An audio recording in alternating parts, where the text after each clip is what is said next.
इधर भी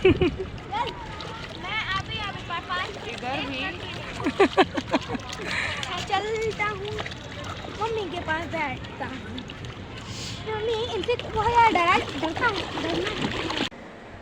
good morning, Radhe Radhe दोस्तों, कैसे हैं आप सब। आई होप आप सब अच्छे होंगे। तो अभी हमारा ये जो ट्रिप हमने मम्मी पापा के साथ गए थे उसका तीसरा दिन है और हम लोग अब पहुंच चुके हैं नासिक में। अलोरा की गुफाओं के दर्शन करने के बाद हम लोग नासिक में पंचवटी दर्शन के लिए आ जाते हैं। पंचवटी मम्मी पापा नहीं घूमे हैं तो हम वहीं पे दर्शन कराने पहुँचे। ये जो मंदिर आप देख रहे हैं, एक गोरे राम मंदिर, यहाँ पे एक गोरे राम मंदिर और एक काले राम मंदिर, राम जी का मंदिर है जिसका दर्शन का बहुत महत्व होता है। दर्शन करने के बाद हम लोग पंचवटी में दर्शन करने आ गए हैं। यहाँ पे पर्णकुटी आप देख सकती हैं कि पर्णकुटी में पहुँच गए हैं, यानी कि जब राम जी पंचवटी गए थे वहाँ पे उन्होंने पर्णकुटी बनाई थी। उसमें पत्तों की कुटिया से वो उसके अंदर रहते थे, माता सीता लक्ष्मण जी। तो हम लोग आज वही दर्शन करने आए हैं, मम्मी, मुट्टू जी, निष्ठा, मैं, भैया, ये पाठ, हम सब। और यहाँ पे हम जो दर्शन करने जा रहे हैं एक छोटा सा ही बनाया है लेकिन बहुत ही अच्छा, मतलब देखिए राम जी जो है, सीता जी मतलब वहाँ पे उनकी रसोइयाँ बनाई गई है। किस तरीके से पर्णकुटी में सीता जी की रसोइयाँ रहती थी और वो सोने का हिरन देख के किस तरीके से राम जी को कहती हैं और उसके बाद रावण उनको छलने के लिए आ जाता है, उनका अपहरण करने के लिए आता है।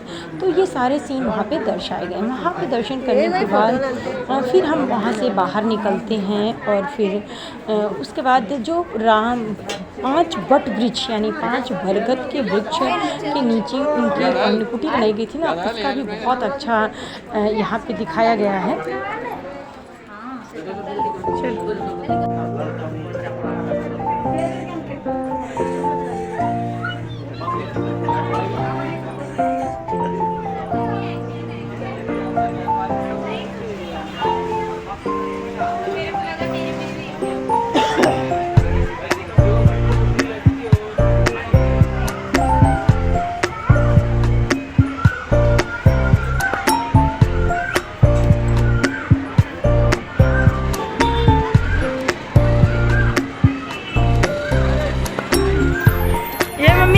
पर्णकुटी, मम्मी ये देखो, यही पर्णकुटी इसके अंदर, ये पर्णकुटी यही है, जूनी पर्णकुटी।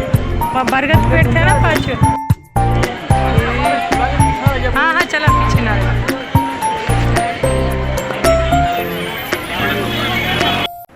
पाँचों बरगद के पेड़ को देखने के बाद फिर हम वहाँ से निकल आते हैं सीता गुफा देखने के लिए। सीता गुफा की तरफ हम प्रस्थान करते हैं। यार यहाँ पर लाइन थे, मतलब आप समझ लो 1 घंटे के आसपास सिर्फ हमारा लाइन में खड़े यहाँ पे बाकी जो हैं कि अच्छा, मतलब बहुत कम सुविधाएँ दी गई थी, जैसे मैंने टेम्पल में भी देखा और में भी थोड़ी सी व्यवस्था बहुत अच्छा खुला है। तो वहाँ बिल्कुल भी ना कोई फ़ैन था ना कोई हवा थी, मतलब बहुत ही गर्मी हो रही थी।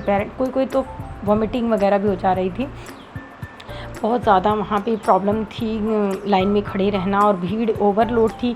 कोई मतलब व्यवस्था नहीं थी, कोई सिक्योरिटी नहीं थी, कोई पुलिस वाले उधर नहीं थे जैसे बाकी जगहों पे रहते थे, ऐसा कुछ नहीं था।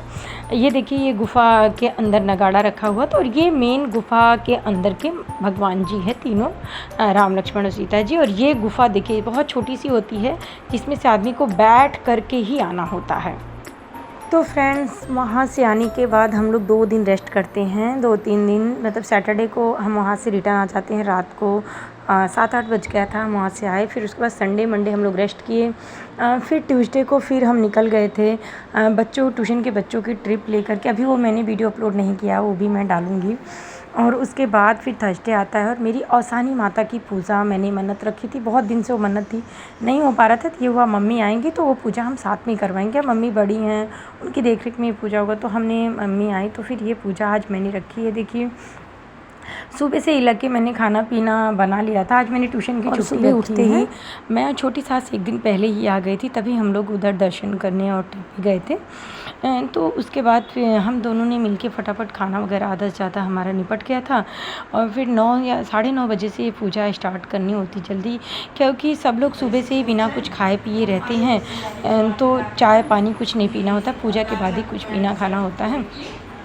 ये पूजा मैं अपने घर पे पहली बार रखवा रही हूँ। भाभी कई बार करवाई हैं, गांव में भी हुई है, बट अभी मेरे रूम पे ये पहली बार पूजा हो रही है। तो भाभी, बड़ी मम्मी, छोटी मम्मी, अंशु, मेरी फ्रेंड्स 2 एक औरतें, लेडीज़ सब लोग आ गई हैं और वो पूजा स्टार्ट हो गई है। देखिए, इस पूजा में कुछ खास नहीं होता उसानी माता की पूजा में, सिर्फ 7 सुहागिनी इकट्ठी करनी रहती है और एक मुझे लेकर के आए और उसमें मुरमुरा, चना, गुड़, भेली, लड्डू जो भी आप अवेलेबल करा सकें वो प्रसाद में चढ़ाना होता है और फूल वगैरह से माता रानी को डेकोरेट करना होता है। एक साड़ी रखते हैं बीच में जिससे औशानी माता का रूप बनाएंगे बाद में। अभी कहानी कर रहे हैं। मेरे लिए वो मुरमुरा का ढेर नहीं रखा जाता है। क्योंकि मैं सबको भीख मांगती हूँ कि हे माँ औशानी माता, आप मुझे भीख दे दीजिए, उसी भीख से मैं अपना घर चलाऊँगी, ऐसा मानना होता है। तो उसके बाद कहानी शुरू हो गई। कई आंटी लोग भी थी, मम्मी, छोटी मम्मी, सब लोगों ने मिलके कहानी वगैरह कहा। मुझे नहीं आती है, लेकिन मैं सिर्फ कहानी सुनती हूँ और गाना पीछे पीछे गाती हूँ। मुझे प्रॉपर तरीके से नहीं आता है गाना। तो यहाँ पे अभी कहानी सेशन ही चल रहा है।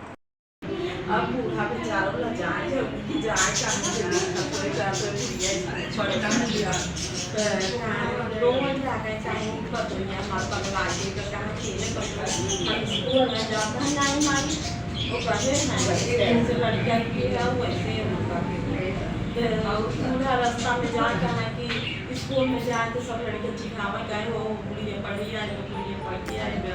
तो पूरा रास्ता में जाते हुए रास्ते में बैठ जाते नाथ में तक पढ़ाई दे यार मैं छाड़ सोता था कि मत सब जा तो पढ़ाई दे के बाद रास्ता से जो लड़कियां लड़के जाते चली हम तो बूढ़ा रोज बैठ के कि है बंदे औसानी मैया ऐसा कुछ करे कि हमारे लोग प्रदेश से आए जाए हमारे कष्ट कटे नहीं हम बहुत दुखी चाहिए।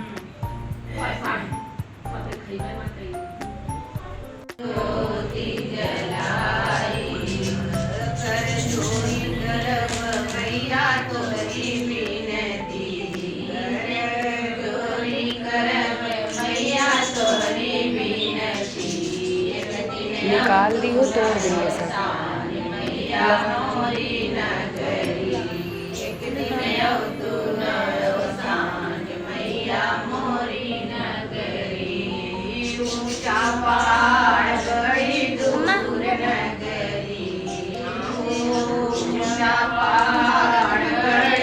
रही हो थोड़ा खाली हो रहे लो।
आप क्या तेरा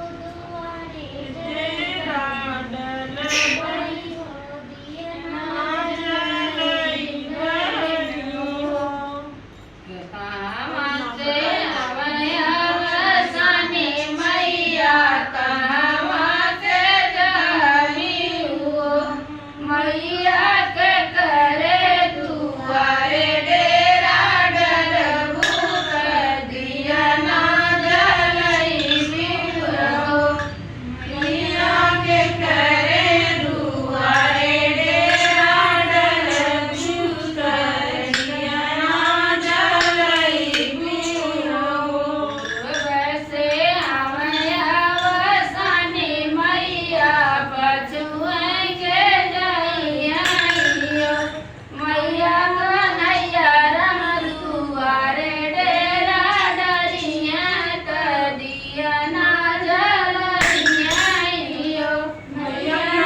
पूजा समाप्त होती है और इसी के साथ मैं अपने ब्लॉग का भी आज यहीं अंत करती हूँ।